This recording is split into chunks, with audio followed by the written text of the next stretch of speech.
Hello, everybody. Welcome to the Boss Rush Podcast, a great place to play games and be better. I'm one of your hosts, Corey Dirrig, and alongside me, as always, is the PC muscle race himself, LeRon Dawkins. Hello, all you happy people. Hi, LeRon. What's good? How's the snacks? What are you drinking? Are you drinking water out of a teacup? Water out of a Yeti, out of a Yeti tumbler mug. Okay, fancy pants. I'm drinking water out of my Yeti mug with my pinky out. When in doubt, pinky out. Look, yo, I can be hardcore about it. I can double fist this bitch. Oh my gosh. Don't need to brag now. I know. Also joining us, as always, is Stephanie Klimov. Hello, Stephanie. Cheers. I'm drinking straight from the can. Yeah, straight from the can. Thank you. Yetis. Fancy. I know to get Stephanie for Christmas now. Actually, very good. Very good. And that voice is our very special guest. Hold on. I get your title wrong every time. I'm gonna get it right this time. So Ed calls me like some vegan something, but I'm not like vegan. Look, but the title's We fine. don't identify, like, we don't just define you just by your veganism, Greysun. Yeah, here. I don't use titles. I'm not trying to be these people. I sometimes eat meat, sometimes I eat broccoli. It doesn't define who I am. So I'm not gonna use a fancy Ed title. Okay, you are the lead guides editor at GameRant. Greysun Morales. Thank you. No, thank you for having me. I'm excited to be here. Always happy to be on the show. Saving the show tonight. H2O and my, Not daily Yeti. water thing. His normal person water bottle, LeRon. Yeah. That has a typo on it. Hey, I have a normal water bottle too that has actual water in it. So I got this from Amazon, and it has every hour or every 2 hours it has like a motivational thing. So it's like drink more, no excuses, almost there. But the last one says you make it, which I don't really. You make it. I think it's supposed to say you made it. So yeah. Or maybe. Someone got tired. Yeah. Or maybe. So this could be from. No, it's one of those. It's one of those rare bottles where like they fixed the second run prints. Like what was that Resident Evil 3DS game where they spelled Revelations wrong? Revelation. Yeah. Yeah, maybe I can put this on eBay and make a few bucks. Maybe. Yeah. Slightly used, rare water bottle. Yeah. How's everybody doing tonight? Everybody good? Everybody living the life? Just fabulous. My son poked a kid in the eye in karate class the other day. Oh, that's awesome. So, dealing with that. Like that scene it's like that scene in The Waterboy where he's like, they tell him to get aggressive and he pokes him in the eye. He's like, Captain Insano shows no moisey. So, great scene. Terrible impression, but great scene. So, yeah, my kid threw one of her water bottles at my son tonight, so that was cool. Oh no! Yeah, I hope it wasn't as big as this one. Oh no, it's big. It's like it. So, okay, short story here. My daughter has a princess backpack, a Disney princess backpack. So my mom thought it would be cute to buy her matching water bottles, but they are like adult water bottles that like are metal and keep things cold. Right, like not a fancy Yeti, LeRon, just a normal, like probably from Sam's Club or Target or something. And so my daughter likes to drink out of them because it makes her feel like an adult. But then late at night when she gets tired, she starts acting up. And tonight she decided to try to throw one of them at my son. And I had cat-like reflexes and went, I was about to stop. I was about to say, did you make the like? Who did the Father's Day commercial where it was all like dad saves? Oh, I know what you're talking about, but I can't remember. Is it insurance or something or Geico? No, not Geico. I think it is. I think Geico. I think it was an insurance. It wasn't Geico, but I think it was an insurance company though. But man, like some of those dad saves were freaking crazy. Yeah.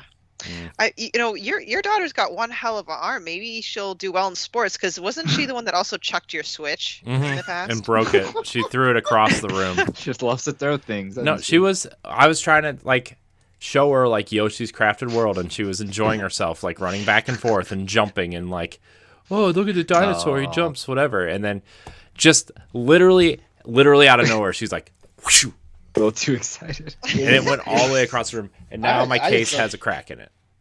When I was playing Yoshi's Crafted World, I don't. Oh, go ahead. Go ahead. No, just kidding. Grayson got upset at Yoshi's Crafted World. I was about to say, I did chuck my Switch too if I was playing Yoshi's Crafted World. So I have like Yoshi is the most annoying character in Mario Land for me. Jeez.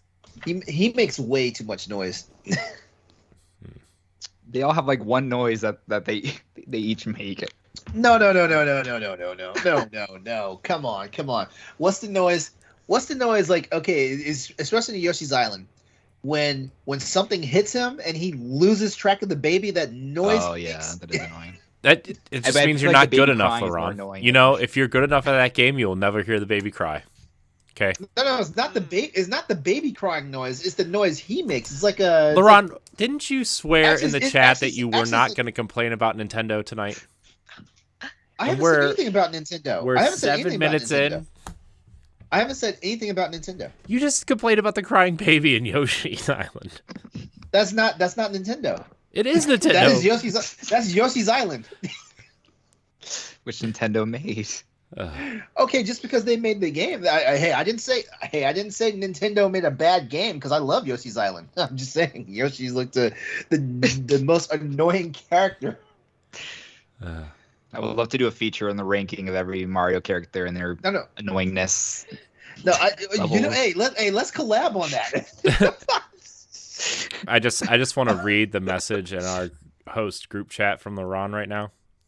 Go ahead, read it. Go ahead. You don't even have to read it. I will say it. Can we please not mention Nintendo tomorrow night? This was yesterday, obviously. I'm tired of playing the villain. Exactly. It's coming. I guarantee you, it's coming. Somebody's hot topic tonight is gonna swerve terribly into Nintendo land. I know it. I mean, I'm gonna talk about Metroid tonight because I feel like a dumb. Dude. Okay. That's not bad. No, I'm making fun of me. I'm dumb. This is why I hate Metroidvanias. They make me feel like a dumb. Oh, I feel like our topics might go well together, Corey. This would be great. Great. But I do want to talk about Guardians of the Galaxy also. Yes, please. Because I have played it on 2 different systems, and there is definitely a superior system to play that on. So, I've played it. I've actually played it on 3 systems because the Switch has the cloud demo thing. So, yeah. You know what? Maybe I'll try that. Yeah. No, do not try the cloud demo. You said don't? No, do not. Okay. Ooh. Okay, I'll just put my Switch back on the dock. Yeah, you put it right back there on that dock and let it charge up for your 4-day road trip vacation thing that you're not going to play it on.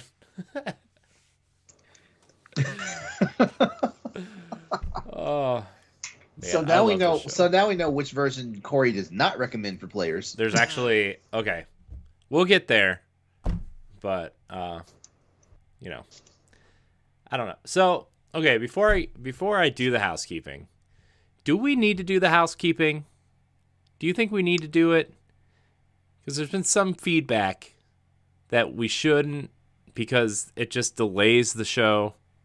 Some people say more than maybe we already delay the show, or maybe like the way that Nintendo Power Block does it is that Jacob recorded a nice little like pre thing that's like 10 seconds long. Thanks for the idea because I feel like housekeeping goes. I feel like housekeeping.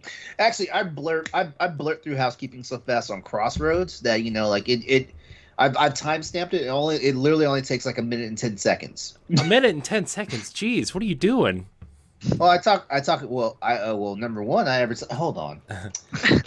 All right. Okay. Well, while you look that up, this is the Boss Rush Podcast, a flagship show of the Boss Rush Network, where each and every week we get together with our friends from around the internet to talk about everything we love about games, movies, what we played, what we watched, and more. You can catch the Boss Rush Podcast every Wednesday night live on twitch.tv/Boss Rush Network or on YouTube and podcast services every Monday morning. You can follow us on social media at Boss Rush Network, join our Discord or Facebook group, and find all of our shows and content on bossrush.net. Bam. All right. This is Crossroads, PlayStation podcast of Boss Rush Games. Every week we come together, bring you the latest news, rumors, games, and general discussion in the world of PlayStation. Crossroads airs live on twitch.tv, XS 803, Tuesday evenings at 8 p.m. Eastern Standard Time. If you can't join us during the live show, Crossroads can be found on Apple Podcasts, Spotify, and other podcast locations. And if you like the show, please consider subscribing to the podcast or giving us a follow on Twitch. You can also catch the recap of tonight's show the following Wednesday night at 7 p.m. on youtube.com/XS803 or early Thursday mornings at youtube.com/BossRushNetwork. If you want to see previous episodes of the show, they can all be found on our host site, bossrush.net. You know, LeRon, what would be a great job for you? What's that? Be that person that lists off all the side effects at the end of a drug commercial. I've almost got it committed to memory now. Like I've only been doing it for almost 60 episodes now. Seriously, that was pretty good. But seriously though, like I don't know, Corey. Obviously I'm not a huge podcast expert, but I don't know what you guys think. You know, Greysun and you, LeRon. Is housekeeping? Well, now that we're talking about housekeeping, we're kind of delaying the whole entire show talking about it. But okay, this is the show. This is what they signed up for. Well, here's my. Oh, go ahead. Go ahead. I was just gonna say, here's the thing. I've been doing housekeeping at the front of our shows for 7 years. Okay. Why is this just now coming up from the audience? It's like, well, maybe is it because we've gotten bigger over the years? Like I think it's because they've heard it enough that they're just tired of it, which is not bad. But what people fail to understand is kind of why TV shows do dumb stuff. Like, for example, like you're watching a sci-fi show and all sci-fi nerds know that freaking black hole is called a singularity, and in scientific terms, stuff like that. But there's always a line in every sci-fi movie that has something to do with a black hole where someone's like, oh, the singularity is happening, and then there's some dumbass in the cast is a black hole. It's like that. Same thing. I think same thing applies for the most part. We do the housekeeping not for the people who have been there, for the new people we might get, because they need to know that this is an apparatus. And even though we might say it's episode 197,625 of a show, they might be thinking this is the very first episode of the show. Kind of like how George Lucas did episode 4 for Star Wars when it should have been goddamn episode 1. Yeah, even though for every single episode you guys do, there's always gonna be a chance to have at least one new listener. So I think it's always nice to have that in there, because otherwise they come in, they're like, oh, I don't know who these people are or what's going on and how can I find more. So I think that was my thought. I mean that's always been my thought, but for some reason I've been overthinking it lately. No, don't overthink. Apologies to the people who think that it's excessive and stuff like that, but there's methods to the madness. Like you will learn this stuff when you start podcasting and streaming and all this other stuff that we do on a regular here at Boss Rush. That's fair. Okay, well, I went through it. You're welcome. They can always fast forward if they want to. Fast forward. Exactly. Like a quick little 15-second button on your phone, and Corey and I aren't chumps either. We timestamp these. We timestamp this stuff now, so you can immediately skip. Yeah. Speaking of timestamps, we're gonna talk about what we've been doing with our lives, playing, watching, doing, whatever you feel like talking about. Greysun, you're our guest, so you get to go first. What have you been playing or doing? Whatever. Some people don't play things. Sometimes it's fine. Yeah, I don't play video games at all. Don't have that. That must be really hard for your job. What do you just go back on old Prima guides and just read them and be like, oh, that sounds good. I'm going to write that down. Yeah, I go to GameFAQs and just look up stuff. No, I think the main thing I wanted to talk about today was an indie game called Before Your Eyes because I just played it today and finished it in one sitting. Oh my god, this game is so good. How do I can't talk. It's so hard to talk about without like spoiling stuff. But yeah, this is a game that I've been seeing a lot on Twitter from like my industry friends. Like, oh my god, everyone needs to play this game, like this indie game, a game of the year from a lot of friends and stuff. And I'm like, wow, this game must be really good. I definitely got to check it out because I'm a big indie fan too. I just haven't had. There's been a lot of games on my plate the past few months. I've been trying to like get through these things before starting new stuff. But since this is like an hour or too long, I was like, okay, let me just try it out, and I finished it. But yeah, I got like a review code. Well, not a review code, but just a code to try it out today. And it's a PC game, an indie game, and it's like I would compare it to like What Remains of Edith Finch or Lawrence, a very just story focused game, no combat. You're not really moving around or anything. You're kind of just watching these scenes unfold before you, and you're listening to people talk and listening to conversations and sort of like using your mouse to interact with things around you in that sense. It's definitely not as like interactive as like a game like Life is Strange. You're not like clicking on a bunch of things. It's sort of like a story that's presented to you and you just follow along with it. But the main hook behind this game, and the reason why it's only on PC right now, is that the game watches you on camera the entire time. Creepy. And I don't want to go into the story too much, the specifics, but there are times during scenes that you're watching where an icon will appear, and if you blink, the game will cut forward in time. And this could be a scene that's like 5 seconds into the future. It could be something that's 20 minutes into the future. It could be like you can skip forward to like 1 year into this person's story. And oh my, it's just like a really very emotional, very compelling narrative. And like I cried like a baby, especially at the end. There are just like some things that go on that are just, very touching and like heartfelt and stuff like that. But what's really cool is like you'll be like watching a scene or something and your character is speaking to someone and the character is saying some really heartfelt emotional stuff, and the icon will pop up on the screen. And that's when that pops up, I'm like, okay, I can't blink because I really want to see what this person has to continue saying. But if you blink, you're going to miss out, and it goes to the next scene immediately. And it got frustrating sometimes because I wanted to like see what they wanted to say so bad. And I feel like when I started blinking more, I would start doing it even more. If that makes sense. Like it would like bother me. I'm like, oh, I can't keep them open anymore. And it's like I could keep them open for the scenes that weren't even that interesting, but the ones I wanted to listen to, I blinked and it would like skip forward to the next thing. So let me ask you a question. Yeah. Can you like spoof it? Can you like cover the camera? I didn't try. I just kind of like played it. I wanted to like have the full experience, so I didn't like try to cheat it or anything. I'm sure you can, because if you're not, or you can like maybe cover your eyes or something. But it was crazy because it pretty much worked flawlessly the entire time. There were some moments where like I think I blinked and it didn't really count. It kind of needs like a full blink from you, so you can kind of get away with it if you like maybe squint your eyes or something. But no, it's like it's meant to just like the story. The story has the blinking thing like as it's part of the narrative, so it's not just like a gameplay mechanic. I want to see if I can like talk about the beginning of it, because basically you start off the game as this you're playing as this guy who it's the first few minutes, so it's not really spoiler, but he died. This character has died, and you're on this boat with someone who has taken your soul, and he's trying to figure out your life story to see if you're worth like.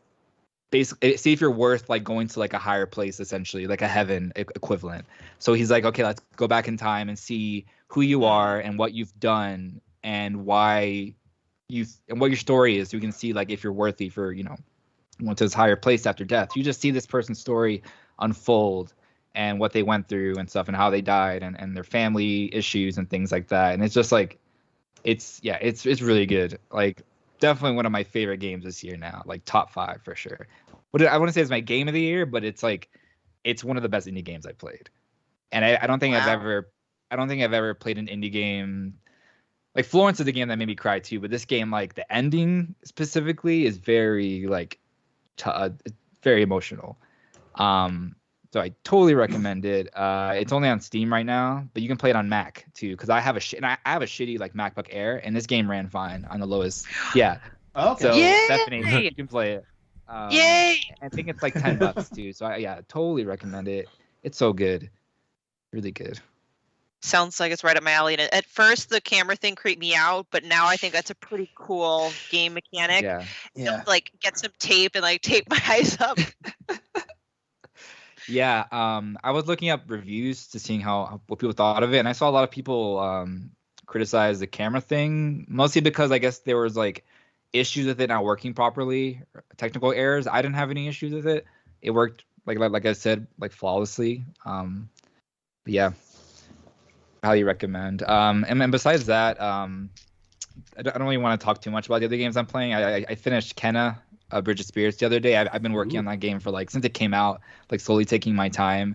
That game is really hard. Like there are some bosses that, especially the final boss. Oh my god, the final boss has like the worst checkpointing because it's like the whole boss fight is probably like almost 10 minutes long, and if you lose at the end of it, you have to start the entire sequence over, and it's like one of those things that's very annoying where you have like a platforming section, you have to fight like smaller enemies and then go back to the boss fight, and it's a mess. And by the time I finished that game, I was like, I was happy with it. It's a great game, but I don't think it's like one of my game of the year contenders or anything like that. It's fine. Like a lot of people said, it feels like a PS2 game, and that's like what I walked away feeling like. Oh wow. Yeah, it just, and the people who made that game, they worked on that Majora's Mask fan film. Do you guys know what I'm talking about? That really that awesome one about Skull Kid. Yeah, so like when Kenna came out, like a lot of reviews were like, "Oh, this game is so beautiful," and like, and it's true. Like the cutscenes are very pretty. Like it looks like a Disney film or something.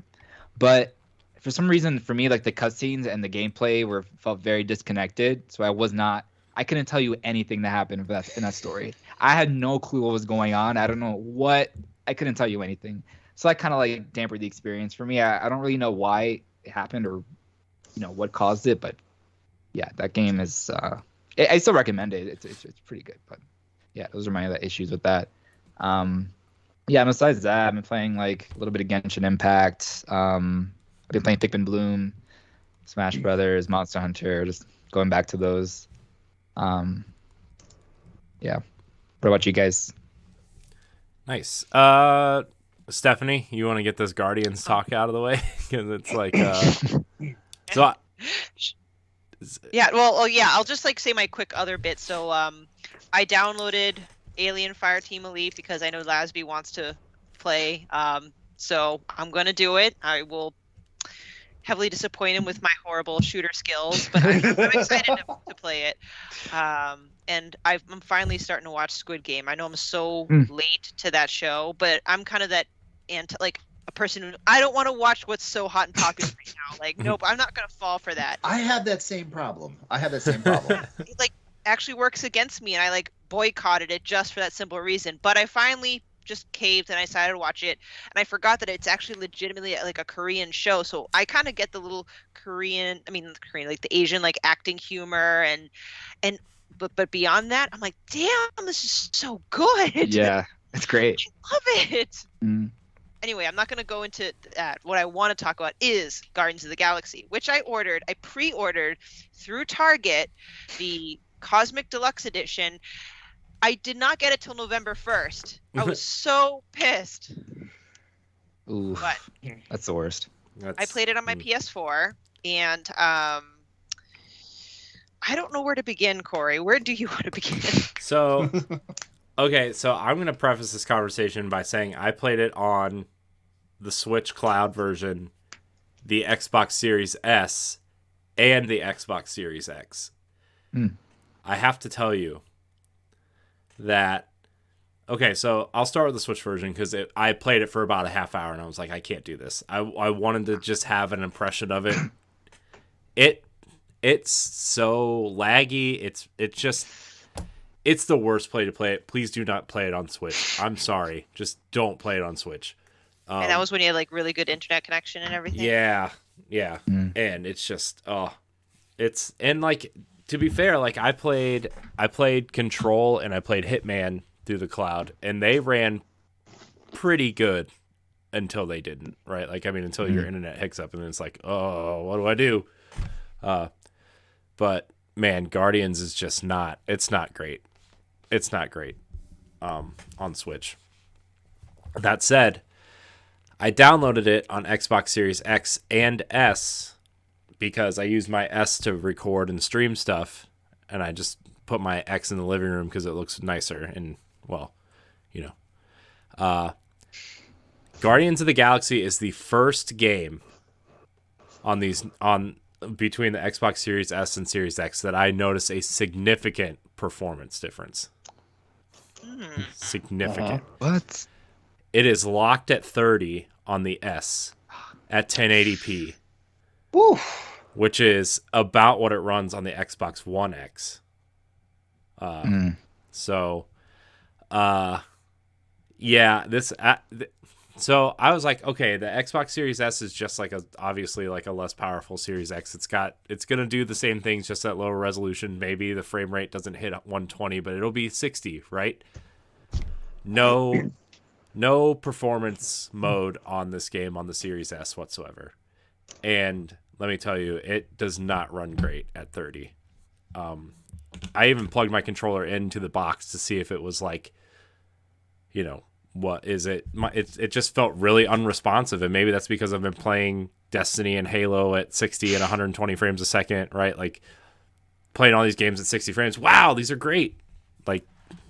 Is it dropping? Is it dropping frames during combat and stuff? It feels like it's dropping frames, and it feels really unresponsive. And then I was like, I can't play this on the Series S.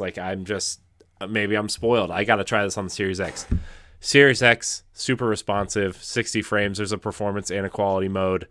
The performance mode runs at 60 frames, locked at 1440p.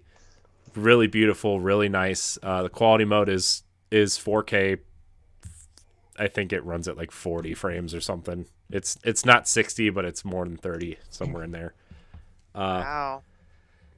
So, but I played through that opening area, chapter 1, where you're trying to capture the llama. Sorry, that's a spoiler. Sorry. First hour of the game, the package is a llama. Not playing it anymore. And I really like it. I did not know it was a straight up action RPG, with skill points and trees and upgrading your guys and dialogue choices. Now I don't know how much those dialogue choices really matter, right? I mean, it's probably not much. But I really like it. I like the banter. I like the characters. I think they're distinct enough from the movies, because I think that's the problem that everybody had with the Avengers, was it just felt like a dollar store version of them. Yeah. Right. So, yeah. I like it. I think, I don't know. A lot of people have a problem with the voice actor for Star-Lord. I haven't hit that part yet where I'm annoyed by him, but I feel like he's definitely the weakest of the main characters so far in terms of acting. There's some pretty good jokes in there. I really like how the story is kind of different from the movies. Star-Lord and Rocket and Groot are a team before they pick up Drax and Gamora, so that's cool. I really like it.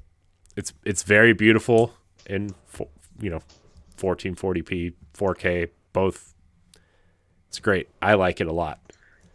Yeah, I might have to get a copy of that on my Series X, because on the PS4, it just was so obvious and dismal. And I'm kind of the layman when it comes to computer terms. I don't know what frames per second something p, but I can visually see that things are just all janky and all over the place. Yeah.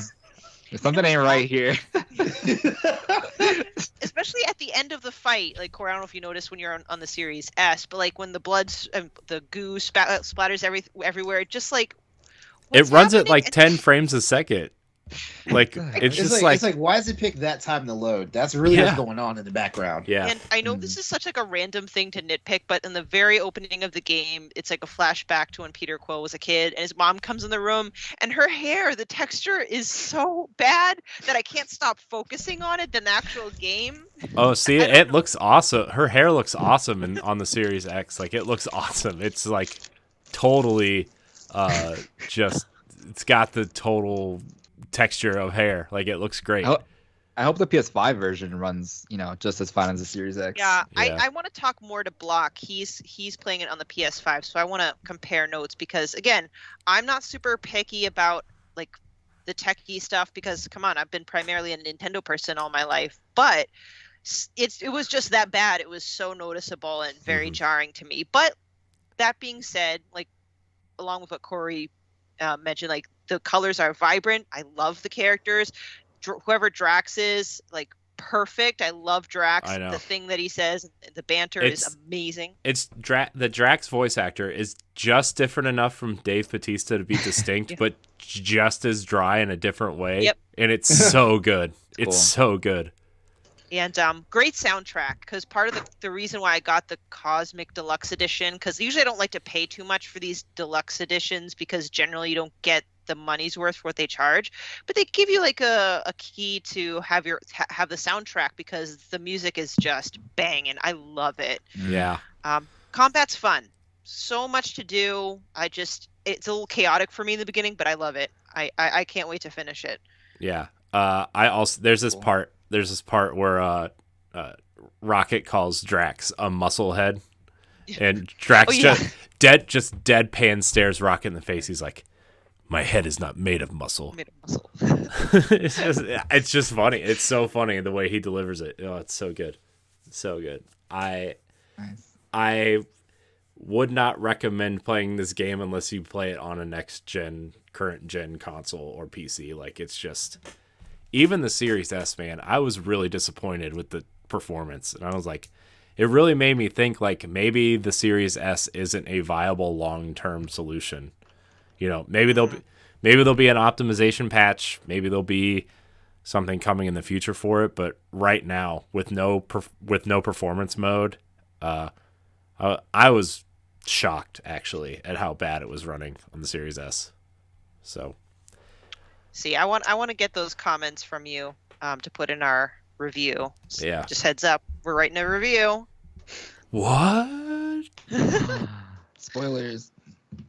No, I've been really looking forward to this. Well, I've been looking forward to it since I heard it was actually good. Because all the trailers and stuff, I don't know, something looked off to me. Where I'm like, this game doesn't look that fun. But I'm excited that you guys are enjoying it. I'm excited. I'm probably gonna get in a few days for PS5. I'm trying to wrap up some stuff. And that's the thing, Grayson. Like, I'm sure you could agree with me. I think the E3 and all those things, they just kept shoving Guardians down our throat. I saw way too much of that. Like, I was going to get it regardless. I love Guardians of the Galaxy, and I'm glad it turned out to be fun. But it's like, oh, more about Guardians? Like, I've seen that. Let's show me something different. Yeah, honestly, it didn't impress me enough at E3 that like listening to you guys say it. Like, I'm now where I'm gonna wait for a sale. Mm-hmm. That's probably a good. I would probably put it there and be like, hey, it's probably gonna be on sale for Black Friday somewhere, right? Mm-hmm. Whether it's a digital store or like Walmart or Target or something. Like, I'm really enjoying it, but if you're on the fence about it, I would wait for a sale. So yeah, agreed. Yeah, but it's the other thing about Guardians also is like, I think a lot of people felt really burned by Avengers too, and Eidos Montreal has always felt like, in terms of, at least when you're like looking at the Tomb Raider games and stuff, always felt like the B team to Crystal Dynamics, and like you're having a B team do like the B squad game almost, and it's like, well, yeah, I don't know. By the way, Crystal couldn't make a good game, and it's like, By the way, did you guys see those articles popping up about the interview that the Square Enix president gave about Crystal Dynamics and how maybe they weren't the right choice to make Avengers? Wow, no. Ooh. Yeah, Push Square has an article. GameIndustry.biz has an article. It's crazy. Oof. Rough. Now they're making Perfect Dark, which gives me lots of hope. To be fair, look, I love their Tomb Raider games, by the way. Their Tomb Raider games are awesome. Mm-hmm. Avengers, cool story, great story. The only reason why I kept playing it was that story. But as soon as I was done with that campaign, I just deleted it off my console. I was like, I can't do this anymore. Yeah. I just don't know if if a different developer would have done stuff different, because I feel like they were probably pushed by like upper management to put all that microtransaction bullshit. Again, I'm sure the developers don't want that stuff in there, so it's like that game probably would have ended up that way regardless who was making it. It definitely felt like that game was designed to be a single player drop in drop out co-op game, like with light like skill tree type stuff, and that's why it was delayed, because they wanted it to be that Destiny like, which live service game. Yeah. We still haven't gotten Spider-Man, which they announced like forever ago. Yeah, isn't he supposed to be out by the end of the year? Is that going to be like a Game anymore. Awards announcement? And he's out probably now. a roadmap somewhere. Yeah. So, are you playing anything else, Stephanie? Let's see. I have not beat Metroid Dread yet. Me neither. I'm trying. I have. And I still am playing through the medium, so none of that really has changed. The biggest thing was me booting up Guardians of the Galaxy and hopefully starting Alien Fireteam Elite. That's it. Cool. LeRon, I'm gonna go next because all right, I feel like it. Do it. So besides Guardians of the Galaxy, I have been playing Metroid Dread, and I feel like a big dum-dum. I feel stupid. I feel like this game was made to make me feel stupid. And I know I'm not the smartest person ever, right? Like, clearly not. But, man, this game makes me realize why I like the idea of Metroidvania games, and why when I start playing them, I hate playing them, and I always turn them off. It is so much fun to play. The movement is so good, and the shooting is fun, and like exploring is so fun until you get stuck. Yeah. And then you stare at that map for 20 minutes you stare at the map for like 20 minutes of your like 45 minutes of free time, and you're like, where the fuck do I go? And you're like, I could go there, but I don't have the morph ball yet, so I clearly can't go there. This door looks like it has like some sort of like blue laser thing attached to it, and that clearly can't go there. Oh, well, there's these doors with the three lights on it. Do I shoot all the lights? Nope, can't go there. I see this big red like thing because I unlocked like, the map where it's like, oh, well, these are the places you can go. I'm like, well, how do I get there? There have been times where I'm trying to figure out where to go, like, because in the game you really have to go to like the different areas and then backtrack, which I guess it makes sense. But then I find myself completely on one end of the map, and I realize like I fucked it up. I need to go to the other side. Yeah. Well, and then like I'm trying to look through the map how to get back, and that's where I actually caved and went to the guy because I'm like, I don't know how to get back. Yeah. You know what? That's the one thing I will say I miss about the 3DS. You had the second screen that had the map always present. Yes, that'd be great.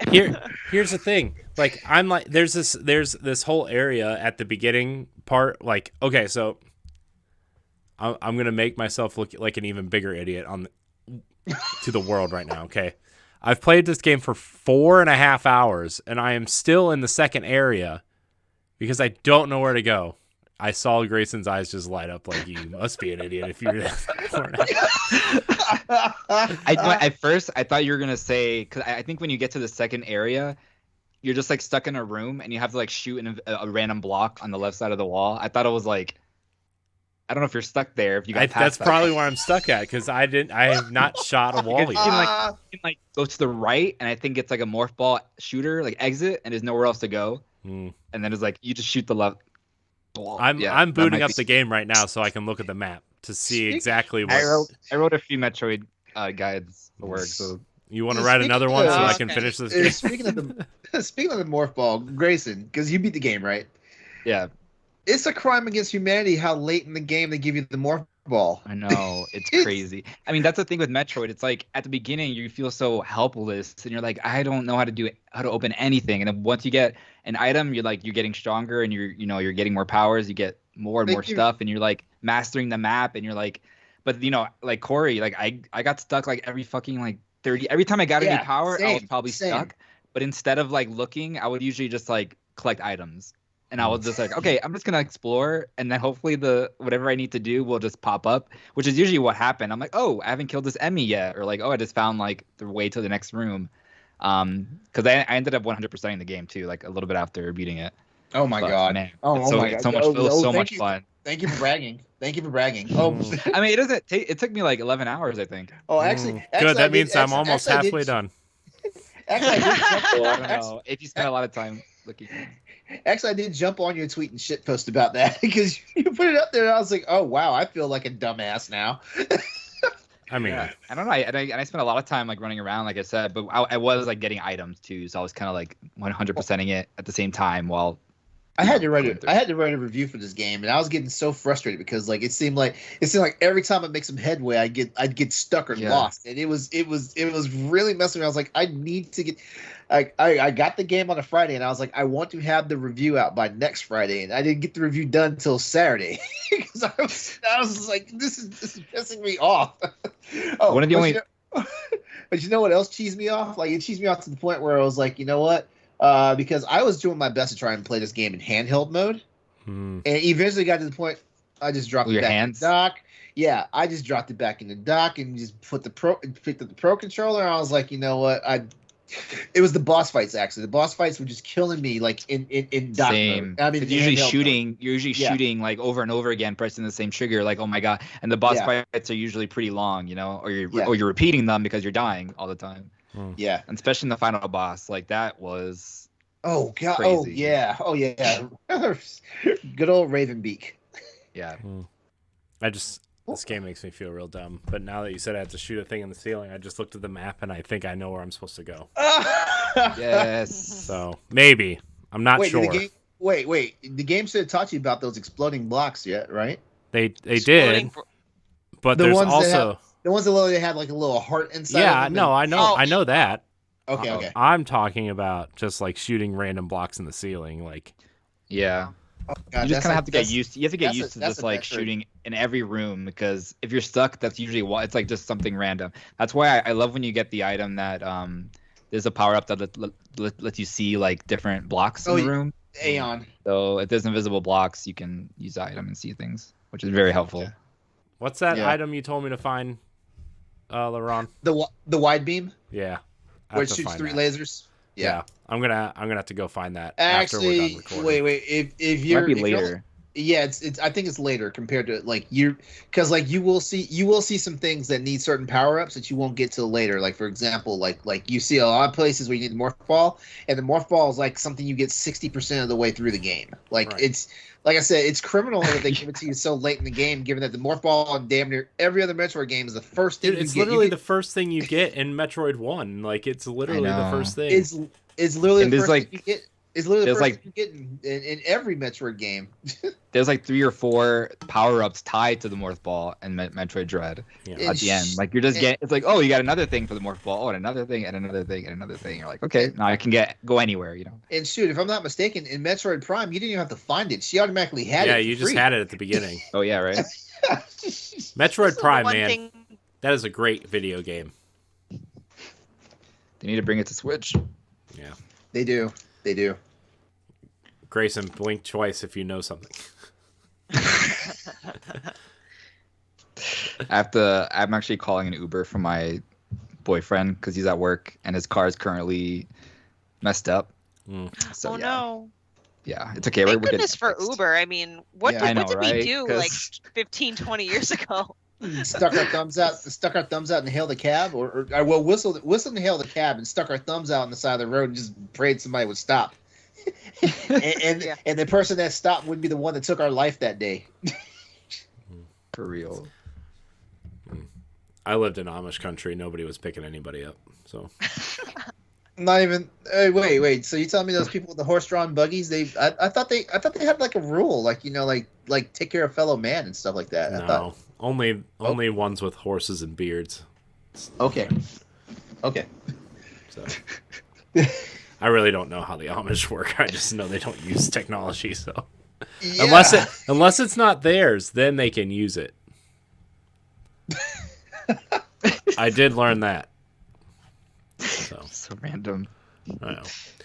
LeRon, I'm not playing anything else other than Guardians and Metroid and feeling real stupid. So, Okay. What are you playing, LeRon?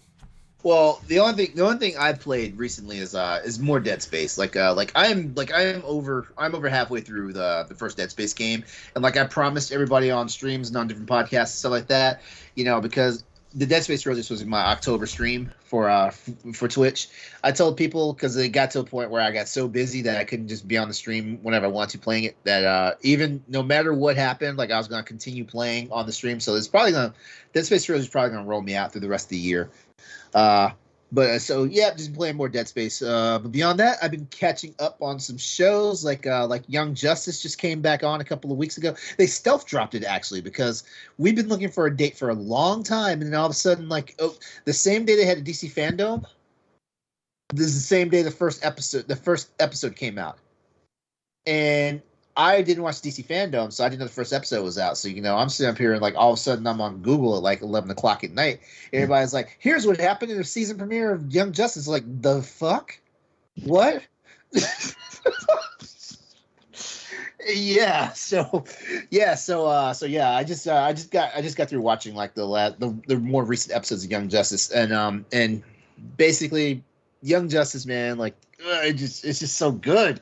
I don't want to say anything about what's going on in season 4 because everything is heavy spoilers. Like every episode has some craziness happening.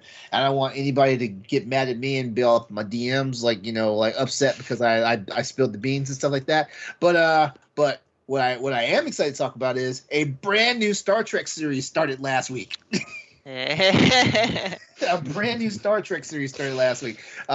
Star Trek Prodigy, which is actually an animated Star Trek series on Nickelodeon.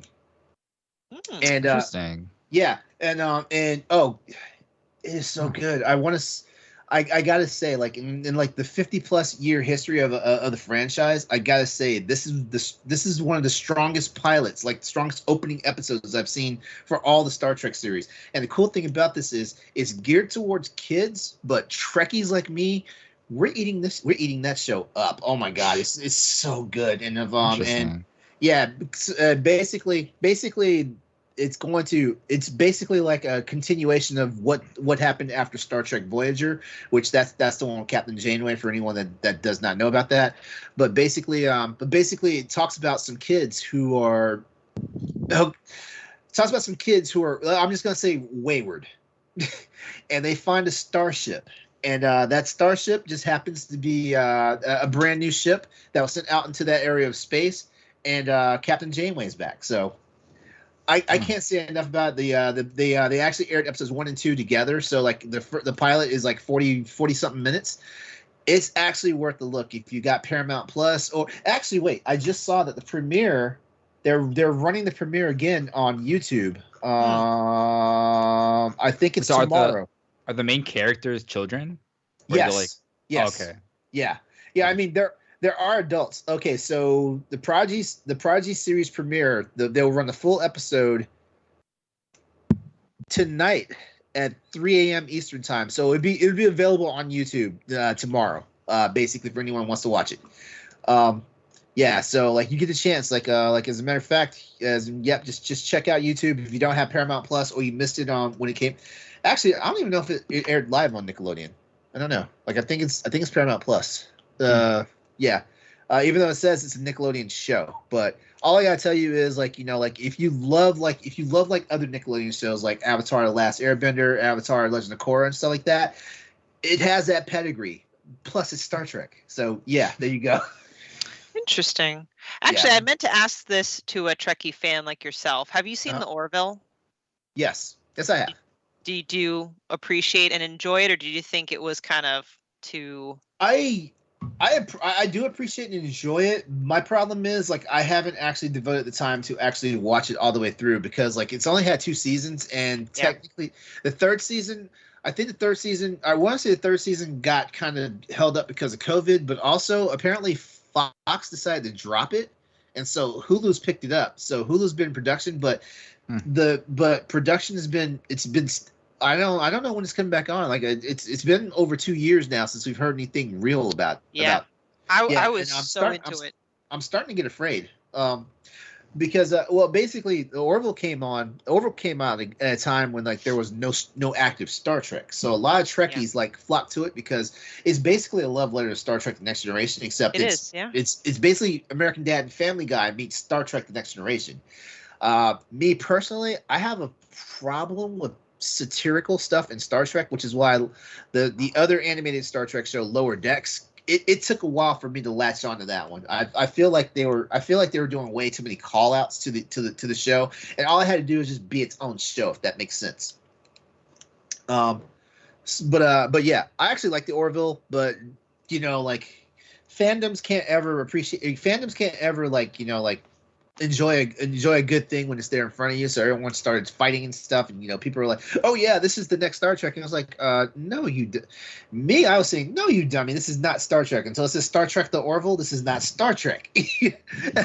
But basically, like the fandoms got the fights over it, and I was like, you know what, this is pissing me off, so I'm not gonna watch the show. But it's not because I dislike the show. Like I actually appreciate the show and stuff like that. And I'm eventually gonna get at least. When I know for sure when the third season's starting, I will get caught up on the previous two.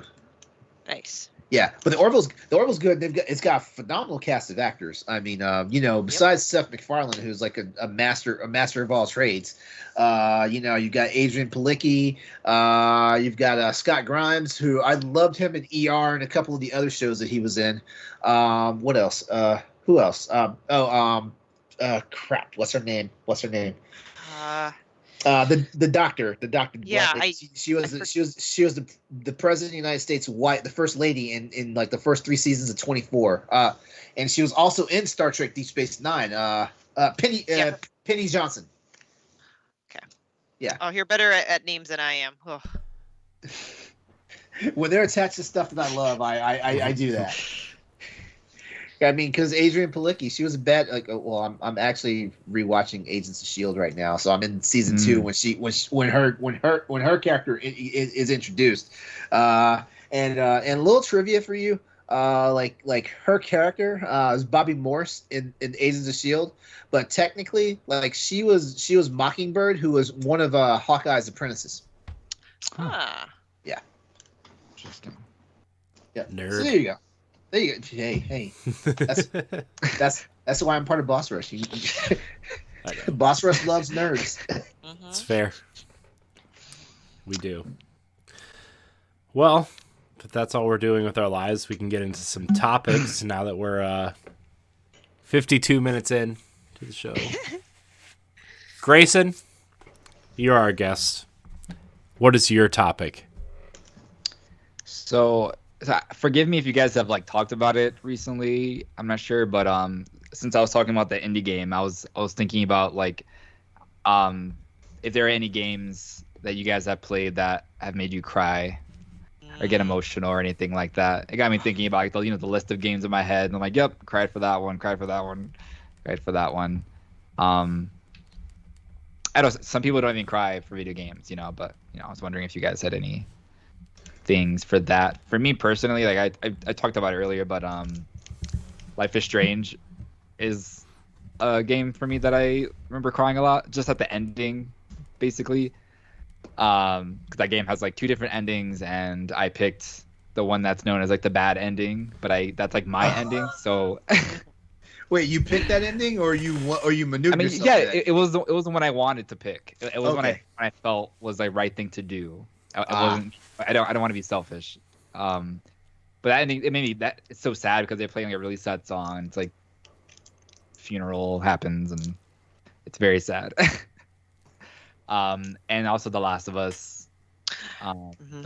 Just in the first 15 minutes of that game, the introduction, Last of Us, part 1, not part 2. Yeah. Part 2 didn't make me cry at all, I think. It made me angry. Yeah, it made me think a lot of other things, but not really sad for anyone. I was so sad at the beginning of The Last of Us Part 1 that I couldn't stop thinking about it to the point where like I was like 2 or 3 hours into the game. Besides like not even really caring about the game, like I couldn't play it because I just like things happen to kids. Did you have your kids by then too? No. When that game's out? Oh no. No. Oh. It might be something that comes up on After Dark, actually, when we get into topics like that. But yeah, anything that just happens to like kids, it just like just really bothers me. Mm-hmm. So. Well, I hate to kind of give a cheesy answer real quick, but I'll just say it just because it's been mentioned. Last of Us, and I am not. I just am not a crier in general. But the day I had Nikolai, ever since then, anything will make me cry. I just became a different person. I'm actually upset at myself for this. And the first 15 minutes of Last of Us, and also the ending, like when spoiler. Joel makes whatever decision he makes. I was like, the father-daughter love. Okay, sorry. Kids made Stephanie a big softie. Yeah. Honestly, okay, so the stuff with kids, like in video games, and I get detached from really quickly. So what happened to Joel's daughter in The Last of Us didn't get me, but when I played Detroit Become Human, in my first run, I accidentally screwed something up, and the little girl that Kara was keeping track of, I know you're talking about. She got killed, and you know what? I because I want to see that. Once I realized what was happening, I was like, I need to see the outcome because I know this is the final act anyway. That got me to the point where I had to rewind and actually do it over because I was like, no. But a moment, like an actual bittersweet moment that made me cry was the end of Uncharted 4 when we saw Drake's daughter. Like I was not ready. Like when you feel your eyes burning because you know the tears are coming. I was like, what is happening right now? There's nothing bad is happening here on the screen, but at the same time, I was like, something was telling me like this is the end. This is the end of like an epic storyline because. For me, like Uncharted was the reason why I even bought a PS3 in the first place. When I saw the very first trailer of Uncharted Drake's Fortune, I was like, I'm spending $600 for this machine to play this game. And Uncharted has been like the flagship series for me for PlayStation for all this time. So from PS3 to PS4 and now on PS5, because spoiler alert, we're getting an Uncharted game on PS5. we are. You guys think Uncharted's over? We're getting an Uncharted game. Yeah, they're not letting that series die. Isn't it rumored that there's 2 in development? There's like a remake of that first game, rumored. But I don't know if that got debunked or like the Sony Bend was like going to work on it, but then they didn't want to, and then I don't know that whole Last of Us. Remake the first game remake, and then they moved that to some internal team somewhere else. I don't know that whole mess, but yeah. Also, like they'd be stupid not to do another Uncharted, right? Like it's I don't know. Yeah, like like it's not going to be Drake. I know that for sure, but it's probably going to get passed off to either Chloe Nadine or it might just become like Uncharted Chronicles because the Lost Legacy is done. Too. Yeah. Well, the Lost Legacy did so well that Sony and Naughty Dog knows that, that universe is rich with stuff. Like, they could even go back and do prequels. Like, hey, Nathan or they could even do over, but guess they could do Sam and Sully, too. Like, they could do that, or they could do, like... Yep. There's some side characters that are also, like, super hilarious. Like, the guy... Carver? Carver? Oh, my God. They're so good, too. Like, I would totally play, like, a 6-hour Carver, like, game. Big British dumbass. Him and Cassie together and a new adventure. Yeah, but I mean, there's so much they can do. They've made so much lore in the 5 games, in the 5 official Uncharted games, that there's so much stuff they can do. Like Uncharted, like Nathan Drake's storyline is over as far as Uncharted 4 is concerned, but he still did other stuff before all this crap. So they could go back and tap into like some of his other adventures and stuff like that. Like Golden Abyss was an example of that. Mm-hmm. Yeah. I don't know. I think that Lost Legacy just proved that you can continue Uncharted without Drake, and personally, it's my second favorite Uncharted game behind 2. So, yeah, I'm right there with you. I was gonna say the exact same thing. 'Cause 2 is my favorite. Yeah, this amazing Uncharted talk we had, and we didn't have Crossroads this week. Like there was no episode of Crossroads this week, and we had fantastic. the more and more I like think about Uncharted, the more and more I like really love Uncharted. And I went from like I liked the first one, I loved the second one, but then I think I played the entire trilogy back to back to back.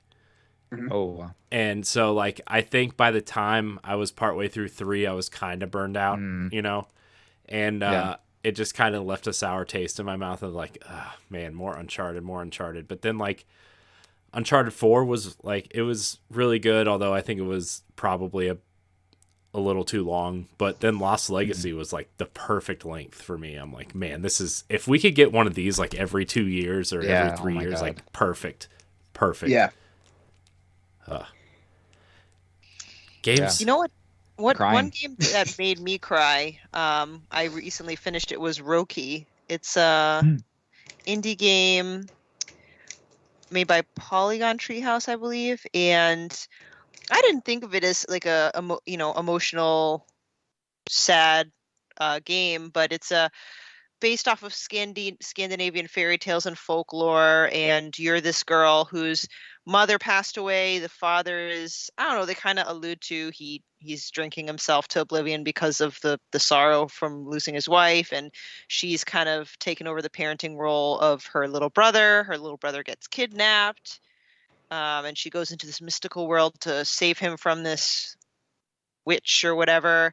And so like this entire time, it's not like it's a tearjerker, but it's always at the end of the game. It all has, and I won't spoil it, but you know, you see the reason why the bad guy is the bad guy versus kind of what you're trying to do, and it all has to do with family and losing a loved one and what parents will do anything to save their children. See, again, it's a children thing, anything to do with kids. By the end, I just started welling up. I'm like, I will not cry. I will not cry. So. I actually remember, this is a quick one, but I think I got emotional or like teary-eyed when I played like Beat Saber for the first time, like PlayStation VR, just because I was like, this is so fucking cool, and I love video games, and I'm like, I'm so glad this exists, and I'm like able to experience these games like this. Yeah, so Tetris Effect too, I think gets me like teary-eyed sometimes, just because of the music joy. and Tetris It's Effect. like, so much joy. Yeah. That music really like the main theme song, the Tetris, that we're all connected. That song is really really hits. I'm not like a big music person, but every time you hear music that like, or at least me, like I hear like certain songs or certain music, like it just gets me emotional. Like one of the songs that always gets me emotional, and LeRon, shut up, because I feel a comment coming on. Every time I hear Sanctuary from Kingdom Hearts, it like makes me really emotional. Intro for me is very simple and clean, emotional. Yeah. Even the Kingdom Hearts 3 one is really good. The Face Your Fears, is that it? The intro? Yeah. So good. Kingdom Hearts was a series that kind of made me emotional a little bit, I think. Especially 2, like at the end of 2, really. That cutscene at the end when they're all like hugging on the island. Yeah, and like Kingdom Hearts 3 has that same thing too. It's like so emotional. They're all like finally back together, and you're like, oh god. I don't know about you guys, but since Corey mentioned it, like I feel music has a lot to do with my emotional state in games and movies too. Like the end of The Last of Us, like overall the Last of Us soundtrack I think is very good and can move my emotions. But Legend of Zelda Skyward Sword, I did not cry, but what almost moved me to cry was Fi's Farewell. But I really think 90% of what made me so emotional was that song, the music. Right, almost cried. I didn't. Yeah, Twilight Princess did the same thing for me. Like when Midna, they're going to the mirror, and like Midna gives that speech to Link, and then like she walks to the mirror and she's staring at him, and then the mirror just shatters. Oh yeah. Like she can never see him again. Music always, like, because Life is Strange, that ending had music, and The Last of Us, that banjo kicks in at the end of the game. You're like, yes, oh god. And then like god, what else was I gonna bring up? Like if I watch a trailer for some sad movie that's like a minute long, I will get teary-eyed if it's sad. Just sitting there watching this trailer, I'm like, oh my god, this is so emotional. Yeah. If it's the right, like, music. Yes, Grayson, trailers. That Breath of the Wild trailer, the second one. Mm-hmm. Oh yeah. That music. Oh, if Breath I of watch the- it again, I'm pretty sure I'll cry. Breath of the Wild. Wait till we get another one. So Yeah. there are certain parts of that, like especially when you start finding the memories and you realize that like, you know, Zelda is actually going to like, you know, you're kind of watching Link die, and like Zelda like really finds herself. That's like super powerful. I mean, I didn't really cry, but I was like, oh man, this is cool. This is good stuff. But the one game which they actually did a talk the walk on a couple weeks ago was Gree. That game. Once you like really find out what that game's about, and like you watch the emotional journey unfold, and like at the end when like she kind of gets swallowed by the black screen, and you're just like, hey, that game is super emotional. I love that game so much. Yeah. I wish I could blow up like half the screenshots I took of that game and just hang them around my house.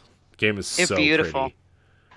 That reminded me of Journey too. I think that game made me cry at the end when I first played it. And I played Journey when it came out too. I think when it got like I saw the reviews and stuff. I'm like, oh, I gotta play this game. And then the ending hits me. That ending, it's like spoilers for Before Your Eyes, but there's a lot in common there for the ending of the game. But like, yeah, that ending is really. It's not that it's sad. It's like, I don't know if you guys played Journey, but like at the end, you're almost like going up this really cold mountain alone by yourself, and the wind is like hitting the character so hard that they're like you're walking, you're pushing the stick forward, but you're like barely moving, and she's going slower and slower and slower until they like pretty much fall to the ground, and you wake up and your character is just like flying through this like. It's very spiritual. It's almost like them transcending to like heaven, and you're like flying with these other characters, and it's like the music is bellowing, and there's like a lot of things going on. You know, it's very powerful, stuff like that. Yeah. The last game I'm going to mention is Final Fantasy X. When you realize what Tidus and Yuna are about to go through, and like Tidus realizes he's like. Spoilers for Final Fantasy X, I guess. He's like not supposed to be here, right? And so like when him and Auron start disappearing, and he goes to hug Yuna, and she goes through him because he's not he's disappearing, he's leaving. It's like that whole scene was like super emotional for me. I love Final Fantasy X. I don't care what anybody says. Game's amazing. Dan, the game's so long too, So I know when you get to that point, you're just like you've been on this journey with that character. You're like, oh god. Oh, so good. Oh, Final Fantasy X. Great Final Fantasy game. Better than 7. I just like to say that. I like to rile up the crowd. The non-crowd. Hot takes. Hot takes. All right, LeRon, it's time for you to open up. Yeah, LeRon. Become vulnerable to us. I thought I already told you like. Oh, just more. I don't know. I don't have any more like. Okay, tough guy. They play games that I can murder things like Dead Space, Monster Hunter. Monster Hunter, yeah. No, I play deep and philosophical games. I mean, I play Tetris and Qbert every so often. I got real emotional when I killed that monster in Monster Hunter the other night. I've been hunting him for so long that I killed him. Tear rolled down my face. The first time me and the team was able to take down Alatreon, that was some work. So the first time I beat Magnamalo in the demo, that was very. You know what? Anyone will cry on that one because God, he was like 3 times tougher than he actually wound up being in the game. Like, why did they jack him up so hard in that demo like that? Because they know Monster Hunter fans are like into that. Not only did they jack him up so hard, like they only gave you like 25 minutes to kill him. Crazy. Wow. Like the full mission takes 50 minutes in game. What do you guys do? It takes like 6 minutes to get to the monster, and then you have. Oh man. Wow. Those ones I mentioned earlier are some of the only ones I can think of. When it comes to like sorrow emotions. Like I get detached from games. Like I that's an emotion I get detached from. Like I mean, like but like I said, like Uncharted 4 with Drake's daughter. Like yeah, that got me. There's scenes, but the scenes like in like the Detroit Become Human when I accidentally like let the girl get killed. And I'm trying to remember because like it's been a little while since I played it. I'm trying to remember. A spoiler alert. I'm trying to remember if they had found out she was. Yeah, they had already found out she was an android at that point. That the daughter was an android. The girl was an android at that point. But by that time, like Kara had like imprinted on her so heavily that like it was now like a mother-daughter instinct for Kara the android. I can't think of any other games though where it pulled some tears out of me though. Like I mean, maybe I'm just like a heartless bastard. I have one more to take over LeRon's soulless emotional state. Because the last time I had a good cry was like at the end of Falcon and the Winter Soldier. That was the last time. That was the last time. Yeah, like that speech Sam gave. That was too powerful. Mm-hmm. That and when he walked into the war museum and he saw like the old dude, he had a statue in there. Like yeah, like I was a wreck at that point. Yeah. My last one is the very beginning of God of War when he carries her body to burn it. That wasn't enough. Oh man, dude. I get it. But yeah, it wasn't. Yeah, it was that on a different level hit me. Actually, you know what? Metroid Dread made me cry. As soon as like Samus woke up and she was in that white suit, I was like, "Oh God, I gotta go find all those power-ups again." I cried because I had to play the game. Oh no. No. Hear me out. Can we have one Metroid game where she at least keeps like the Varia suit and like the super missiles or something? Because of course, like everything becomes, once you get the super missiles, all of a sudden everything becomes a bullet sponge for the super missiles. So it's like the super missiles, they're not even that super anymore like they used to be in Super Metroid. So can she like keep half of her shit or something? I don't need the screw attack, but can I have the space jump? Can you at least start with the morph ball? Gaming works. The morph ball power ups at least. Just I know Corey and Stephanie, I know you guys haven't beaten it, but Greysun, can you imagine if like she had all the abilities except the ones she got at the very end of the game? Can you imagine how fun Metroid Dread would have been? Why can the new game plus let us keep all that crap? It just been a harder game. Yeah, or they could have done like the Breath of the Wild thing and let you fight Ravenbeak at the beginning of the game or something. But it encourages you to find all the different power ups. But I think that might mess up the way you explore the map or something. I don't know. Oh yeah, that is true because I have seen people like doing some hardcore sequence breaking of the game. Yeah, me too. And it's like so cool. It's like there was one power up. If you get it too early, like it basically glitches all the enemies that you fight after that point. So sequence breaking is not always your friend. It's fair. All right. Well, that was a good topic. Good topic. Yeah, nice good topic, Greysun. Grayson. Thank you. Yeah. Thank you. Thought of it real fast.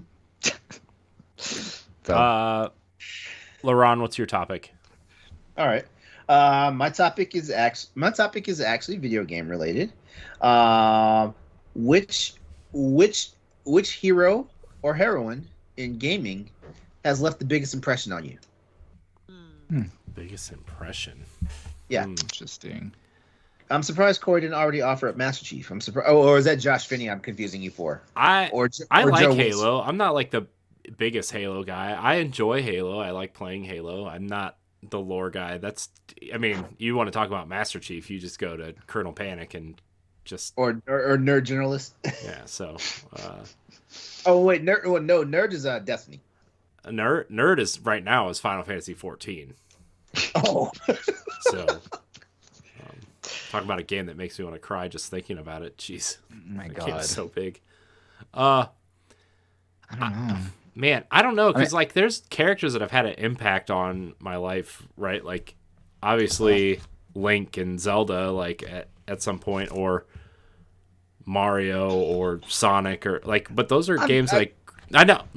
Those are games that like I grew up with, and I have like an emotional attachment to these characters. But like recently, like I think Aloy really had a big impact on me, just because like she's just like a really cool character, and her story is cool, and just like the way that you find out about who she is and how she is kind of like shunned by her own tribe almost, or outcasted at least, and like how she goes about finding out who she really is and making her way through the world is really cool. And I feel like her story like replicates a lot of people trying to find their way through life. And maybe somebody doesn't know their family, or doesn't, maybe they just had to find their way through life in a different way. And I feel like she's a character that's easily, like, people are easily connected to. I think she's a really good character, and her story is really good. And it just really kind of impacted me in a way that I didn't expect. Yeah. The only reason why I was laughing when you said Link earlier is because like all I think about when it comes to Link is some skinny guy who grabs a sword and just comes into your house and starts breaking all your vases and stuff. That's the only reason why. That's the only reason why I was laughing about that. That's all. Hey, he's my hero too. Same. I got a Link tattoo somewhere. Some little 14-year-old twink just comes into your village and says he's going to take out the big bad. To be, I mean, he's not like Link isn't really. Link isn't an impactful character though. Like, it's Zelda. It's the characters that you encounter who are impactful in Zelda. Link kind of. Wait. Tingle is impactful. To someone, I'm sure somebody likes Tingle. Well, I mean, obviously, Link's like number one nemesis is the chicken in Link to the Past.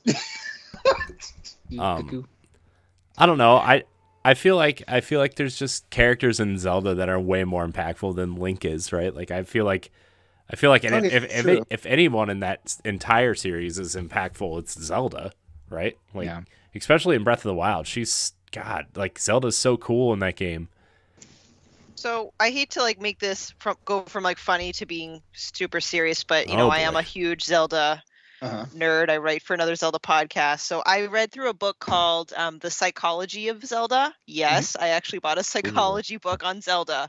And it kind of explained why I got very attached to Link as a hero. And I'm sure you know the basics of it is Link, the name, it was, such that players are linked to the avatar, and it allows players to project themselves onto the hero and kind of live through the struggles and go through trials in a simulated environment. And it goes on to like talk about Carl Jung, like it gets wicked scientific, which is right up my alley. So even though there is so much nonsensical stuff like smashing pots and getting chased by chickens, especially with Ocarina of Time, and I know some people feel it's overrated, but it's the game I grew up with. What I loved about it is you have the journey as the child where you're underpowered, right? And everyone thinks you're just a kid and pushes you around. And even though you don't want to accept your destiny, well, I guess he could have walked away, right? You have to fully embrace it yourself, grow up, and overcome the darkness or whatever. So that's why I looked up to Link so much. And Link, they left his personality relatively a clean slate. He's a silent protagonist for a reason. And I think that's why I was able to identify with him so much, even though he's technically a male, for example, and I'm a female. Like he's pretty androgynous too. Like in general, he's a very clean slate for people to relate and project themselves on. Yeah. My favorite iteration of Link is definitely Link to the Past, though. I mean, you summed it up. Like he winds up like becoming like the inheritor of this great task, and he just has to like rise to the challenge and stuff. I think for me, like when I'm thinking about a character that's like, actually has some like emotion besides like Mario or like Link or like these characters that I grew up with, I just think about Sora a lot, honestly, from Kingdom Hearts. He's just like, he's a little bit goofy and like can be a little bit stupid, but throughout the series, him and like, Donald, Goofy, and everyone, they're fighting against these fucking like, the most evil people in the entire universe, and somehow this kid always, manages to keep a smile on his face in the face of danger, and motivates his friends, and his phrase is like, "My friends are my power," and I think that's really strong, because that's true in a sense, like if you don't have, it's all about connections and family and friends and having people by your side and helping you out of the darkness back into the light. Kingdom Hearts is always about light and darkness. Basically, Star Wars with Disney characters, and I mean not Disney characters, like Final Fantasy characters. And Kingdom Hearts and Final Fantasy has like playing those as a kid shaped the way I shaped my taste in games and RPGs and stuff. So, Sora is always has always been an important video game character to me. Yeah, very positive influence. I totally agree with Sora, and he's just, even when things are just so grim and stuff like that, he's just got this bit of positivity and heart. I mean, but he represents hope, right? Like, it's, sorry, I was talking to my wife. I didn't know if I'm gonna retread something here, but like, Sora just fine. Sora, like, that game is so, it's all about darkness consuming the world, right? Essentially, and Sora is like the hope that, like he's the vector for hope, and you just have to hope because he hopes. And I think that's why that story, even though a little convoluted sometimes, has some good in there. I think it has a good overarching story to tell. So like he's traveling to these different Disney worlds that are all in peril and have some type of disaster or some unfortunate event that's going on that's usually not happening in this place, and he's going and fixing each one by one, and making friends along the way. These friends are adding to his ever-growing roster of buddies to help him. So it's it's nice. Mm-hmm. He's a great guy. He's pretty cool. Yeah, and now he's in Smash. So and now he's in the clique with everyone else. Mm-hmm. Yeah. Squad. Yeah, he's part Big of the boys. squad. Yeah. But Stephanie, going back to what you said about Link and how you relate to him, and even though he's a male character, right? Like, I feel like playing games, I always related more towards like the female characters for some reason. Like the new Tomb Raider games, I love Lara and her story. I love Horizon. I mean, even Lost Legacy. Going back to Lost Legacy, I love those characters and just the way they interact. And like, I don't know what it is or about it or anything. Like Mass Effect, I was the same way. I was femshep. Like, for some reason, like every time I play a game that gives you the choice to play between a male or female, I always pick a female character. And it's not because I want to like have something sexy to look at, right? Like, cause like whatever, cause like that's the first thing, at least my straight friends point out, is like, oh, you just want to look at a woman for 60 hours. And I'm like, no, I want to see what kind of story they tell, because like how many characters did we grow up playing games, and it's like this generic looking white guy that always, whatever, shaved head and a beard and whatever, right? Like, I mean, you're gonna love my pick when I see it.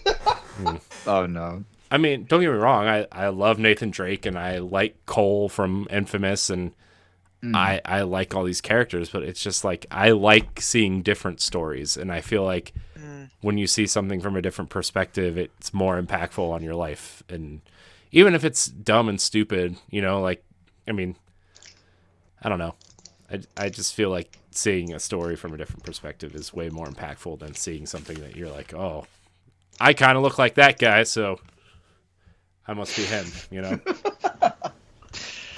That's a good way to put it. I wonder if that's kind of why, because usually if I get to pick a character, I usually pick a male character. I don't know why. Like, actually, I forgot. I started playing Far Cry 6, and I chose like the male version of Danny. But like, I don't know. I never really stopped and asked myself why. Yeah, I always pick the female too. Well, not always, but most of the time. And I think it's because of what you said. Like, we don't get that many games that star female characters. When we get the opportunity, I'm gonna take advantage of that. And it offers a different perspective, like you said, which is nice. Yeah. Usually.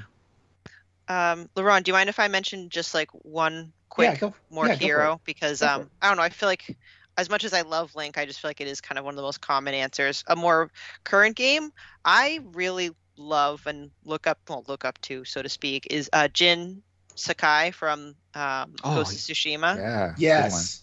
It's just very refreshing because, and maybe I just can relate to a bit more, but he just has such an honorable character and personality. But even then, he has to learn, and he struggles internally with doing what he needs to do to, save his uncle, and just the way to see his story unfold is just, I don't know.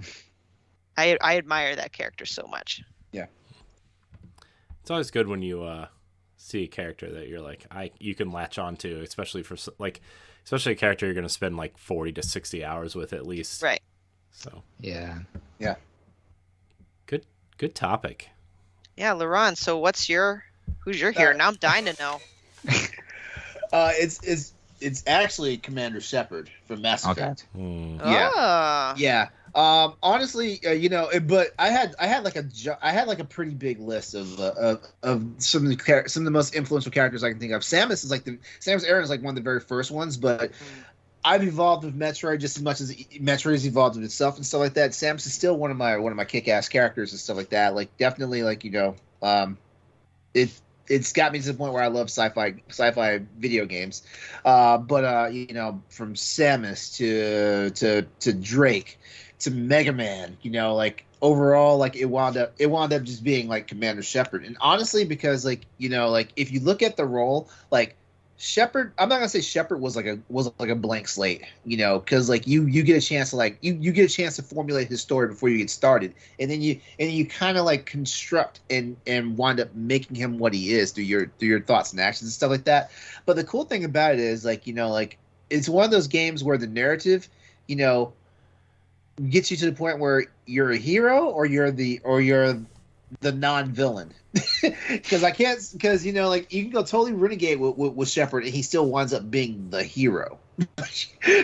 but at the same time, you go totally renegade with Shepard and it's like, this dude, they need to put this dude on a leash, or this woman on a leash, if you play Film Chef and stuff like that. The reason why I don't play a lot of female characters anymore is because way back in the day with the original Monster Hunter game, like I used to play nothing but female characters whenever I had a chance. Like it was just one of those things, But Monster Hunter came out, and I kind of got myself in trouble online for being a guy in real life. So that broke me out. That's not your fault, though. That's people thinking you're someone. Yeah. Well, that you're not. I mean, just to keep from being questioned and stuff like that, I would just go ahead and play along like I actually was an actual real woman, So. Yeah. Like, let's just say someone almost bought themselves a ticket from California to come to Virginia, and I was like, okay, we need to stop this right now. Wow. We need to stop this right now. End up on Catfish and MTV. Wow. And the sad part about it was, like, looking back on it, like, it wasn't even like I was doing anything sexual, as far as like how I would talk this. I was just in character. Like I'm a woman in real life, so I was just in character and stuff like that. Chat never really got anything sexual, but I should realize, like, hey, like we're bonding a little too heavily here. Yeah. So the only time I don't elect to play female characters unless the female character is the default. Like if there's no other choice, that's how it is. This is why when games like Detroit Become Human, comes out and you actually get to jump between like different characters, males and females and stuff like that. I'm totally cool with it. Like, oh yeah, I can get into this. Whereas some people, because we know there's sexist people out there. Oh, I gotta play with the girl right now. Dumb shit like that. That's not true. The internet's a nice place. Everyone's accepting on the internet. Wait, how many comments and views did I get on the Aloy feminism article? Yeah, they're all positive and encouraging and yeah. And what about my editorial on LGBTQ representation in gaming? I got special messages from people. Yeah, see, special messages thanking you for writing such a nice article. Oh boy, I feel like I need to get another hit piece ready to write. what's going on right now in the real world that's affecting video games that people just need to hear about. Yep, but that's my pick, and thanks for like throwing out some wonderful names and characters for this topic. Like, Yeah, I like it. Yeah, that was nice. Nice. Stephanie, what's your topic? So my topic was inspired by the chat when Corey was talking about how much he sucks at Metroid Dread. Oh, come on. I suck at it too. I'm not saying I'm any better. And it's about gaming guides, mostly online. And I know, Grace, you might be familiar like with how those get written up and stuff. And so basically, do you ever refer to gaming guides when you're playing? Are you one of those people that like are really stubborn and they just want to play through it without it? Is seeking help with an online guide cheating? Because some hardcore gamers are like, they look down on people who look things up. And we're all at the age where when we were younger, they didn't barely existed. If anything, like a small magazine, that's all you got. Or like when you're at the playground, you're talking to your friends. Now you just got to Google it. And I just like to know what your guys' thoughts are. And if you do use it, or depending on the game, like, is there a game where you just couldn't beat without looking it up? Personally, I try not to use them, but when I'm like hitting my head against a wall for like a puzzle, or I have to look it up. And if it's like, for example, Kenna, I was constantly looking up how to beat this boss, how to do this thing, because that game is not good at like giving you directions sometimes. Yeah, like the best clues. Yeah. Yeah, I'm like, what is going? What am I supposed to do here? And it's something like, oh, you missed this thing, this flower. It's like right there. And I'm like, wow, I'm so dumb. And then eventually, if I keep Googling stuff, I'll keep doing it more for that game. Because Ken, I was like, I just want to beat this game at this point. So I'm looking up boss guides before I even fight the boss. I'm like watching a video just so I don't have to like die too many times. I'm like, I just want to be prepared for this. I don't have time to be dying over and over again. And yeah, I don't consider it cheating, in any way. Sometimes we need help. Sometimes games have bad game design and we have to look stuff up, like for example, like at work at GameRant, we have guides that do very well that you would not think do well. That are like the most simplest thing that people are looking up, like how to enter this door, how to like do this one stupid thing. But yeah, no, I think it's great. Like, make sure to read guides when you can. I'm just kidding. Read my guides. No, I mean, I think it's fine to have that information out there. It's fine to look it up. I don't think people should ever feel bad about, Googling that stuff. I feel like people who go out of their way to be upset about people looking at guides are just they belong in a special hell that's meant for like child molesters and people who talk in the back of the movie theater. Yeah, no time. There's too many games, Yeah, people get upset over the weirdest thing, like, oh, you're not a real gamer unless you XYZ, and one of them is don't look at a guide. But like for me, I try not to, and but I'm not that great at video games, and or if I try a scary game, because I'm not a scary game player, and it's not even because I need help. It's just I have the guide next to me, so I can read ahead and make sure if there's any jump scares. That's really it. So that's what I did for Soma. So basically, when Stephanie plays Dead Space, she's gonna be recapping my stream. Yep. Like, oh, there's a jump scare there. Okay, I know he got like fucked up there. Which, by the way, the jump scares you guys have seen on my stream, they're genuine because I've forgotten where some of this shit's coming at you from. Yeah, so I definitely have used them for scary games that friends have made me play. I did crack open a guide for a few areas of Metroid Dread. I'm not going to be a dead horse there, but I was very proud of myself how far I got until I got stuck, and I think that was to get the wide beam. I think by then that's when I hit my first wall. But yeah, it is tempting though. Like once you start, you're like, well, and it depends if you enjoy the game or not enjoy the game so much. I might be more inclined to, yeah. Speaking of, we've been talking about Metroid Dread all night. Last week, Jack, who was on the show with us, he hooked me up because he kept his eyes open for like a collector's edition for Metroid Dread. Okay, so I got it today. First of all, I did not know it was this damn big. Whoa. Yeah. It's like that's huge. It looks like when I got the box and I picked it up, I was like, "Is this a strategy guide? What is going on right now?" The Xenoblade Chronicles 2 box was that big. What's that? The Xenoblade Chronicles 2 box was that was big, it? the collector's Yeah. edition. But yeah, this is the coolest thing. This is the coolest thing, and even the backside artwork is Oh, that's freaking cool. fantastic, you know, and stuff like that. What Yeah. does that come with? You've got the steel book, which is nice. An art book, which the art book is full size. The art book, like that's the reason why this thing is this big. The art book is full size. Nice. Art book's this size, and maybe about that thick. It's got art cards, and of course the game. Nice. I should have gotten that instead of the Guardians one because their art book is like this big. Oh my. Oh, Too small. A little bit.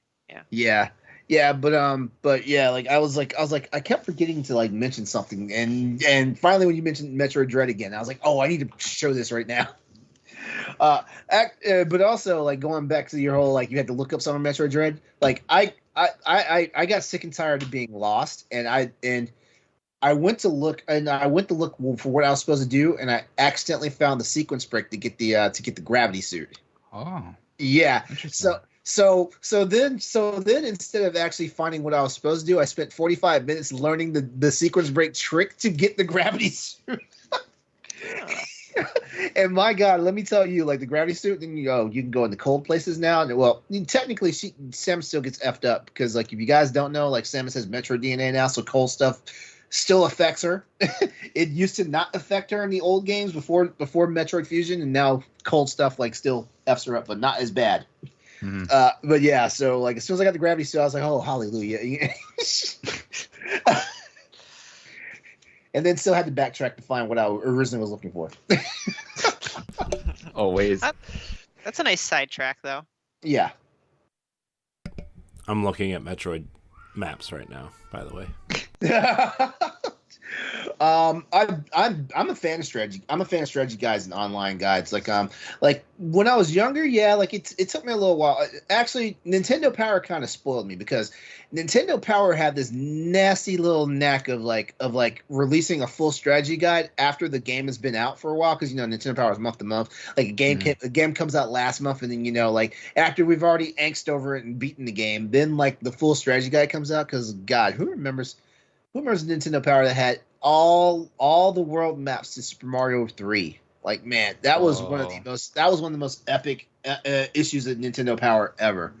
I swear. And so from a very young age, like strategy guides have kind of been a thing for me and stuff like that.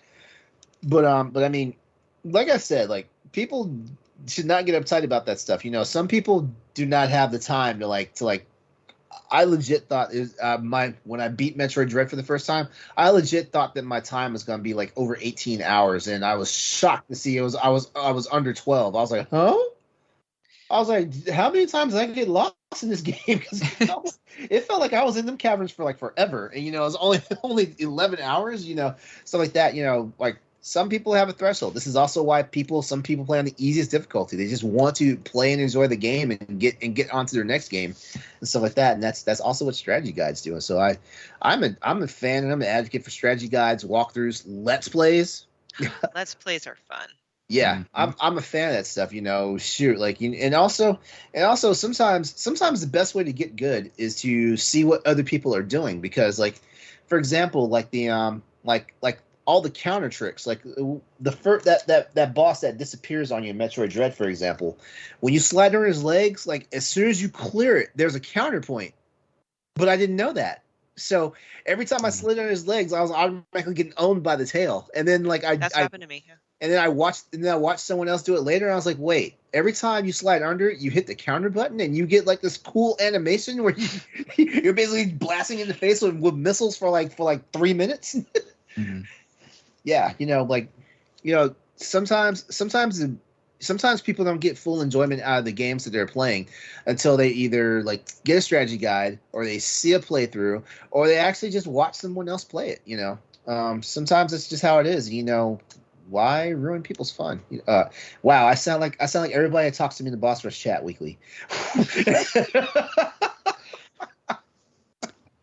Some of the strategy guides are I would get just because they're just gorgeous. Like I got the big ones. I forgot what publisher puts them out. But like Breath of the Wild, I got that one obviously. And let me tell you, some of those shrines I was just too dumb to figure it out, so I used it. Oh yeah. Oh man. And then Red Dead 2, just the art style. I wouldn't even need to use all of it because that's not a very difficult game, but it's gorgeous. I can't remember when, but man, like it was almost like Prima Games like flipped a light switch, and all of a sudden like their strategy guide game was like stepped up tremendously. It was like, I want to get the book just because I know it's got some cool ass artwork in it. My friend Jesse Vitelli, he works at Prima Games, and he just wrote an entire strategy guide for Axiom Verge 2. And it's like an official like limited run. Yeah, I think it's not for sale anymore. I think it ended like a few days ago, but I was like, it was him and a coworker, but I was like, that's incredible. Like, yeah, I can't imagine writing a strategy guide like that, like in 2021, you know? Nice. Yeah, that's so nice. Cool. Yeah. That I don't know if you guys can see. People can see it on the stream, but the bookcase that's behind me over here, it looks fancy. It looks like it has a ton of books, but it's all strategy guides and art books. No, we can't see it. I'm looking at the stream right now. No, I know. No, we can't see it. I just see a curtain. Yeah, me too. It's behind the TV. It's like over here. Okay, kind of see it. This green glow from my TV. Yeah. Okay. Now we see a corner of it, but yeah, we understand. Yeah, it's full of strategy guides. I used to collect them. Like every single time I bought a game, I would buy the guide with it up until, God, I don't know, probably partway through like PS4, Xbox One generation. I would buy the strategy guide. I liked having them, even though like patches and updates and expansions would change everything in the game. Like the moment the game came out, it was just like I love having the strategy guide. So it's just nice read. It's just nice having that to like read through. Even if you're not even using it, you're just like looking at all the artwork and the pictures and stuff. Because I had a guide for like Pokemon Emerald or Ruby or Sapphire or something back in the day. I remember like just loving how it looked and just like looking through it all the time. One thing I actually used to do, which is funny, when I used to rent games from Blockbuster like every single week for like years, just because my mom would just do that instead of buying me games. So I was like, okay, I'll take it. So that's why I played a lot of stuff really fast. But whenever I got a game that would come with the booklet, yep, like especially Nintendo games, before I return them back, I would take the manuals and keep them all like in my room and never like tell my mom or anything. And we never got in trouble because they don't keep track. That's awesome. So I didn't have the games, but I would have like 20 or 30 like just Nintendo GameCube instruction manual books. That's I don't amazing. have them anymore, but Yeah. I just like even those little things. How they used to have like a lot of little neat pictures in them before we have a lot of stuff. A lot of NES and Super NES game, like that's how you got the story. Was like the instruction manual had the story and the main character's name and stuff. In there, the NES and stuff. Yeah, that's cool. Yeah, I've actually been going through my Nintendo 64 stuff in the basement because like everything after the flood, I just needed to like double check everything, like make sure everything's like okay, whatever. There's almost all of my Nintendo 64 games are complete in-box with instruction manuals, and I have guides for almost all of them. And I was just like, man, this is so fun just to like line them all up and be like, I used to do this for fun when I was a child. Now I just do it because I can, because I'm an adult. You guys got me so nostalgic about freaking strategy guides and stuff that I had to grab these off of my bookshelf. My two all-time favorite strategy guides. Final Fantasy Tactics. Oh, looks so good. Oh, yeah. And Advanced Wars Dual Strike. Nice. My favorite two out of all the strategy guides I've ever had. And I've had some good ones. Are those like official? Like are those from like Nintendo, right? The Advanced Wars Dual Strike one is from Nintendo Power, and the Final Fantasy Tactics War of the Lions is from Brady Games. Oh, Brady. Yeah, I forgot about them too. Yep. Yeah, I mean, I've had some good ones over the years. Like like back when Monster Hunter used to have strategy guides that accompanied them. I had a few of those. I've got Mass Effect Andromeda over there, Tekken Tag Tournament 2, Front Mission 3. Impressive. Kingdom Hearts 2 is over there too. Like the collector's edition. The hardback one. Yes. Oh man. Yeah, not for sale. After like during the PS2 era is when I really started like. I wouldn't buy anything that was paperback if there was one available on hardback. Like I would just buy the hardback one. Cause, Yeah, I'd spend that extra $20. If you remember, Brady Games used to put like it was still a paperback one with a paperback art book in this cardboard foldable like collectible thing. I might have some over here, but like I used to get those just for the art book. Like the art books were amazing in those things. Hold on, I'm gonna go see if I can find one. This is Show great and tell. Show and tell. I don't have any anymore. Too sad. What I think get now are like accompanying books. Like for example, like the last one I got was that you guys have seen it on my Twitter, that big ass Monster Hunter World book. Mm-hmm. That's my kink now. When it comes to gaming collectibles, I finally got out of spending like exorbitant amounts of money for collector's editions of games. Like I like now I'm like, you know what, just get a good ass book that accompanies the game, and that's all I need. Yeah, I agree. I see a Kingdom Hearts book. Yeah. That looks like the Kingdom Hearts 3 one. Excited. No, not the 3 one. I'm sorry. That might be the Kingdom Hearts 2 one, but I could have sworn the one I have is black. Sorry, my son is like screaming, so I'm trying to keep myself muted as much as possible. But is that Cage? Yeah, is that Cage 2? It's Kingdom Hearts 2. Yes. Yeah, But- that's the one. Yeah, that But is then the one. you open So it, beautiful. right? You open it. It has. Ooh. There was 5 One. different covers for this, one for each of Sora's alternate forms. And this was like the hardest one to find, and all my friends were trying to trade me. I was like, no, jerks. And then it has an art book, which is just like has all the characters in it, and like gives little backstories on all the characters and what movie or game they're from, and like super. Wait, Corey, cool. wasn't that the $50 one? Yeah. Yeah. You probably got the black, like the. I got the black one. The black one. Mhm. Yeah. Dude, for their 20th anniversary, they better like re-release or reprint some of this. Mhm. Yo, is that what is that? This That's Final Fantasy 12. 12. Okay, I was about to say 13. They had like a different character on each. There's probably like 5 or 6 different covers, and then the art book is just. I mean, look at the cover of this thing. That's insane. Oh wait, that's Nomura's artwork. Yeah, and then it's just like, Woo! you know, like obviously like all kinds of fun things in here, like art, like airship designs and stuff. It's so cool. I need to start buying more of these things. I really need to seriously play Final Fantasy 12. That might be what I. That It's might be what I play so on good. vacation. Also, That's a game I never was able to finish. I was never able to finish. What do I like, see? What do I see? It's not a collector's edition guide, but this is my Ocarina of Time strategy guide that I used after the, you know, I told that story last week of how awful I am at, you know, because like Ocarina. So Greysun, I don't know if you heard the story or not yet, but No. Ocarina of Time was my first like real Zelda experience. I had Link's Awakening, but like Ocarina of Time was like my first real Zelda experience. And when I got to the Shadow Temple as an adult, I didn't know you could go back in time. In Ocarina of Time, I didn't know. It's been so long since I played it. I probably would get stuck too. I'm not even. Yeah.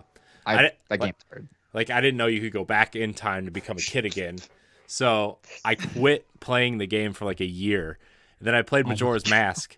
And I bought Majora's Mask, the guide to Majora's Mask, and this guide all in one go. And I, like, look at this. Look at this. It looks so small though. Does that have like a guide for Look at everything? this. The whole game? Look at this. Careful. Oh, it's torn apart. Yeah, it's shredded because I used it. And it's just like it was taped at one point. I think there's pages missing, like, but I just wanted to have a big show and tell about my Ocarina of Time guide because again, games make me feel dumb. So Nostalgia. I got one more for you. Legend of Zelda: The Minish Cap. nice. Because inside this one, there's a poster that's the entire map of Hyrule. I've never taken it out because I was like, no, I'm not ruining this book just to see this map. Wow. Sorry And- for anyone that's like just listening, because you guys are Oh. missing out on some really awesome looking things. Just all of Oh us. yeah. Ooh, Oh, Ah, ooh, look at this. shrieking. Ah. So I gotta go back. I gotta go back and beat this game. I never beat Minish Cap, and it's one of my favorites. That's a game I want to come to the Switch because I don't have a Game Boy Advance, and I- I want Yeah. to finish Cap. I'm telling you, Nintendo would get so much money from me. The Oracle games too. I never played any of the Capcom. Yeah. I never beat them at least. Capcom games. That Alright, book, Corey, what you got? that book is mangled. What is that? this A is my Pokemon original card Pokemon Red and Blue strategy guide. What? Oh my And gosh! The Look OG. how trashed it is. Like it's just. This was before the era where I really cared about taking care of stuff. I've still got one of the original Final Fantasy VII strategy guides. One of the first ones. Well, I want to say it was one of the first ones Brady did. Ooh. Yeah. Hold on, I think I have it it's in a too. box- Hold on. It's in a box somewhere. It's in a box somewhere. I love how this is us becoming show and tell I know. for Corey over here. This is why you catch us live Wednesday nights at 8:30 p.m. Eastern Standard Time on twitch.tv/BossRush Network. This definitely ruin wants me to everything get that I back into have. buying guides. I don't buy guides as much anymore. Like it has to be a hardcore guide for me now to buy one. Oh, he's got Final Fantasy X. He couldn't find 7, but he found 10. Ooh, that's huge. Is it just one book? Yeah, it's one book. Oh. All right, I don't know what I'm doing with my life, but like, I think my Final Fantasy it's VII one. Oh, is he bought a bunch downstairs. of books. Okay. Okay. But Oh, he's got my Wow. original Final He's Fantasy X guide, There's 9 9? Ooh. 9 and 8. and 8. Look Wow. at that. I have Impressive. 7 and the other like the collection ones, like the anthology and chronicles ones somewhere. See, Corey, like you can brag about you having those original books, but I had the original PS1 discs of all those. So do I. They're downstairs. all right, you're not special. You're not special. There's a lot of discs for like those non-greatest two games. hits. Non-greatest hits. I have Black Label versions of these games as well. All right. New topic. We're done here. You will not outdo me, LeRon. Somewhere you will, but not this. It's my job. I'm the PlayStation host. I know. It's my job. The thing is I don't even care about any of these PlayStation games because I'm not a PlayStation guy. But You love those books though, and I can't do. fault you for loving them. I can't. I do. It's God, great. there's real nostalgia. Like even if you've never played the game, sometimes there's real nostalgia. Like just seeing those books. I mean, you go through here and you like look at the character like art that they use is like sometimes it's from the PC version, sometimes it's from the PlayStation version, Yeah. and sometimes it's like super pixelated and stuff. And it's like, man, this was before like Photoshop and stuff was a thing, and like they had to like either print these out and cut them out and lay them out on some thing and then put them through this giant scanner and print all this crap.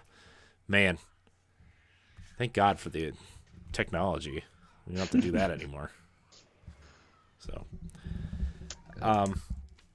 speaking of, I had a topic. We are running along. Do we want to do my topic real quick? We'll do it. We'll just make it We can do fast. quick, yeah. We'll make it quick. Fast. So, this plays off also of my I love Metroid Dread until I get lost and then I hate myself. So the topic is, are there any genres of games that you wish you liked more than you do because you like the idea of it, but then you go to play it and you just can't do it? So for me, it'd be like, besides the Metroidvanias, because, well, stealth games, I think, are a genre that I really, really, really want to like a lot. Because I like the idea of like sneaking around and setting traps and like murdering people, essentially. But then I go to play them and I'm just not patient enough, or I just don't want to do it. Like Hitman is like a game that I love to watch people play, but I can't play it because I'm too impatient. Yeah, you took my answer. You took my answer. Stealth games, because there's just sometimes I just want to brute force a game and just get to the next segment. And let's look at it for what it is. The stealth mechanic is just another way to pad the time spent playing the game. I hate to say it, like it doesn't matter how clever it is, like like Hitman, for example, or Metal Gear Solid and stuff like that. Like it's one of those things. It's designed to extend your playtime. It's a cool mechanic, but at the same time, it's if you can brute force your way through Metal Gear Solid 3, for example, which is like one of the best Metal Gear Solid games, I've heard you can beat the game in under 2 hours. You just brute force your way through it.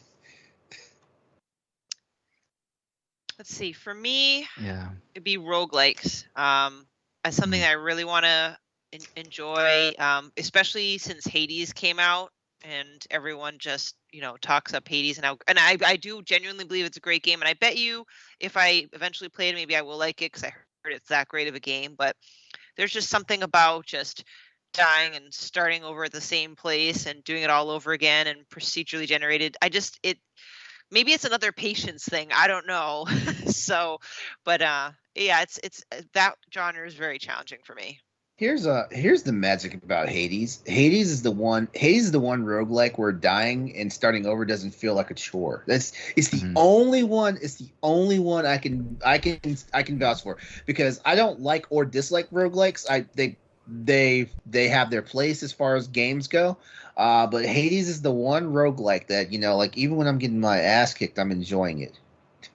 Yeah, I feel the same way. I think I feel like I wasn't really into roguelikes until like Dead Cells and Hades started coming out. And I'm like, okay, so there are games that are like, Dead Cells is incredible, but it's very, very hard. Like I think it's harder than Hades for sure. Dead Cells. But I actually finished Hades. Dead Cells I couldn't finish. Like that game is brutal. Yeah, Dead Cells is one of those games that makes you want to stick your hand in an open blender. Oh my gosh! What the hell? It's called a callback to our pre-show. No, I'm for real. I played the trial version of Dead Cells, and I was like, man, I like this game, but God, this game is hard, man. I'd rather play Super Ghouls and Ghosts on the hardest difficulty. And everybody knows that's the one Ghosts and Goblins game that I played that I haven't beaten yet. For me, I think there's two things that come to mind always for me: MMOs and like Western RPGs. So like, I've never been interested in Elder Scrolls or like Fable or like I don't know, like anything just like not Japanese and RPG. I don't know, it just stuff like Skyrim and stuff just never looks that interesting to me, and I just don't like the idea of like having this huge open world and like it's almost like too much to do where I get lost and I'm not really sure of like what's going on. I don't know if that makes sense. No, it does. Fun story about Skyrim. I played the beginning of that game 3 times and never figure out how to escape the dragon. So another game that made me feel real dumb. Yeah, I just prefer like single player linear stuff. There's stuff like Breath of the Wild, that I adore, but there's always that one. There's always that one though, right? Where like, I hate this genre, but yeah, that one got me. I'm trying to think of like a Western RPG that I really enjoyed, but I can't even think of one right now. But I'm sure there's one. But MMOs, I just like Final Fantasy 14. I would love to play that game, but it just like, first of all, I can't sign into my account on PlayStation, so I'm literally locked out right now. I can't play. I don't have like a PC to play it on. But it's just like, I don't like usually playing with people. Like Monster Hunter is like the only exceptions I can think of, like Splatoon, things that are just like, I don't know, like just more laid back and more like not so toxic or something. You're like, I don't know. I feel like just overwhelming, I guess. I feel like Monster Hunter, well, from what little I played of Monster Hunter World at least, I feel like it's not like a typical Western RPG or like a typical action RPG, right? Because like, it's not like you're leveling up a skill tree or Nexus anything type of game where you're like, going on a campaign, and going through like these stories, Yeah. I'm recusing myself from this conversation because I'm so biased about Monster Hunter. No, like Monster Hunter is like is something that I would really love to get into at some point. I just I know. It's Shut hard. up, Laurent. It's hard to get into. It is unless you have like people shepherding you, like I know. and teaching you things. That's how I volunteered. To be fair, LeRon even offered to buy me the game so he would have someone to play with. The DLC's coming. You can jump in. I know. No, I'm getting the PC version, so Corey's gonna have to follow me there. No, those PC games. Yeah. Pass. Yeah, MMO like Final Fantasy 14. Like it looks. I love Final Fantasy, but like I look at a picture of someone battling and the UI, and I'm like, I cannot. Like, it's just too much, and my brain can't handle it. Like I like game menus that look like Breath of the Wild and like Pokemon and stuff that are very simple and streamlined and like modern Final Fantasy game menus I like too. But like something about MMOs and stuff like that, like it's just overwhelming. It's too much. Like so many systems thrown at you, and it's like I don't know if I can put so much time into that to really enjoy it. So I just I usually just stay away from those type of games. I also don't like the idea of paying for a subscription for a game. I just don't think I would, unless it's a game I play all the time. But yeah, it's like